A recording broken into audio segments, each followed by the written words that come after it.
গতকালই আপনারা জানেন ভার্চুয়াল মিটিংয়ে তৃণমূলের কাউন্টিং এজেন্টদের সতর্ক করে দিয়েছিলেন মমতা বন্দ্যোপাধ্যায়। স্পষ্ট বলেছিলেন কোনো গণনা কেন্দ্রে 10 সেকেন্ডের জন্যও যেন লোডশেডিং না হয়, তাহলে 50টা ইভিএম বদলে দিতে পারে তারা। সকলকে সতর্ক থাকার জন্য বলেছিলেন। শুধু তাই নয়, কোথাও লোডশেডিং হলে দলীয় নেতৃত্বকে জানানোর কথাও তিনি বলেছিলেন। এমনকি এই নির্দেশও দিয়েছিলেন, বাইরের কোনো খাবার নেবেন না, কেউ কিছু মিশিয়ে দিতে পারে। যদি দেখেন 200 থেকে 300 ভোটে বিজেপিকে জিতিয়ে দেওয়া হচ্ছে, সেখানে পুনর্গণনা করতে বলবেন। যদি ইভিএম হ্যাক করে কাউকে ছাড়বো না, হুঁশিয়ারি দিয়েছিলেন মমতা বন্দ্যোপাধ্যায়। বিজেপি মানসিকতার কিছু ডেটা অপারেটর নেওয়া হয়েছে। 4000 ভোটে আপনি জিতছেন, কিন্তু 2000-এ হারছেন বলে দেখিয়ে দেওয়া হতে পারে। এই আশঙ্কা গতকাল প্রকাশ করেছিলেন মমতা বন্দ্যোপাধ্যায়। স্লো কাউন্টিং এর আশঙ্কাও প্রকাশ করেছিলেন তিনি।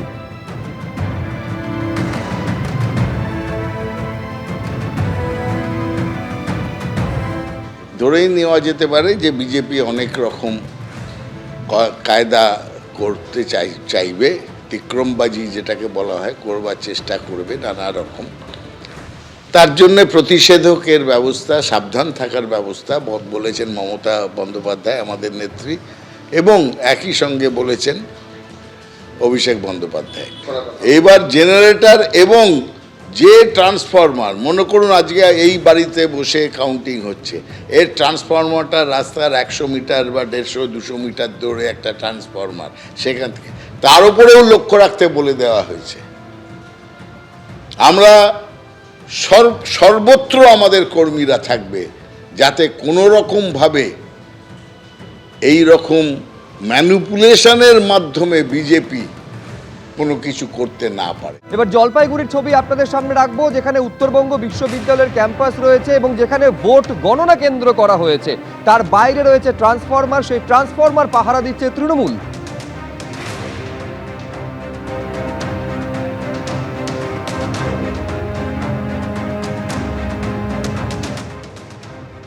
উত্তরবঙ্গের একের পর এক গণনা কেন্দ্রে ব্যস্ততা এখন তুঙ্গে। আমরা এখন দাঁড়িয়ে রয়েছি নর্থ বেঙ্গল ইউনিভার্সিটির জলপাইগুড়ি ক্যাম্পাসে। এই ক্যাম্পাসে জলপাইগুড়ি জেলার 7টি বিধানসভার মধ্যে 5টি বিধানসভার গণনা হবে, যেটা জানা যাচ্ছে ধূপগুড়ি, ময়নাগুড়ি, জলপাইগুড়ি সদর, এছাড়াও রাজগঞ্জ এবং ডাবগ্রাম, ফুলবাড়ি, এই 5টি কেন্দ্রের গণনা হবে এখানে। ইতিমধ্যে প্রস্তুতি চলছে দেখাই যাচ্ছে। কিন্তু এই ইউনিভার্সিটির যে ক্যাম্পাসের, জলপাইগুড়ি ক্যাম্পাসের যে গেটের সামনে আমরা দাঁড়িয়ে রয়েছি, সেই গেটের কাছেই একটি ট্রান্সফরমার রয়েছে, আর সেখানেই দেখা যাচ্ছে কয়েকজনকে দাঁড়িয়ে থাকতে। তাদের সঙ্গে সরাসরি কথা বলবো। আপনারা এখানে রয়েছেন, আপনারা কি কোনো দলের তরফ থেকে? হ্যাঁ, আমরা তৃণমূল ছাত্র পরিষদ, তৃণমূল কংগ্রেস থেকে আমরা রয়েছি, এআইটিসি। মূলত এখানে দাঁড়ানোর পেছনে আপনাদের কারণ কি? দেখুন, আমাদের কালকে সর্বভারতীয় সাধারণ সম্পাদক অভিষেক বন্দ্যোপাধ্যায় যে ভিসি করেছে, সেখানে তিনি সরাসরিভাবে আমাদের তৃণমূল ছাত্র পরিষদকে নির্দেশ দিয়েছে যে এই গণনা কেন্দ্রের চারপাশে যে কটা ট্রান্সফরমার রয়েছে, যেখান থেকে পাওয়ার সাপ্লাই যাচ্ছে আমাদের এই গণনা কেন্দ্রে, সেগুলোকে ভালো মতো দেখে রাখতে। কারণ আমরা দেখেছি 2021 সালে নন্দীগ্রামের লোডশেডিংয়ের মধ্যে দিয়ে রিকাউন্টিং করে দিয়ে মমতা বন্দ্যোপাধ্যায়কে হারানো হয়েছে।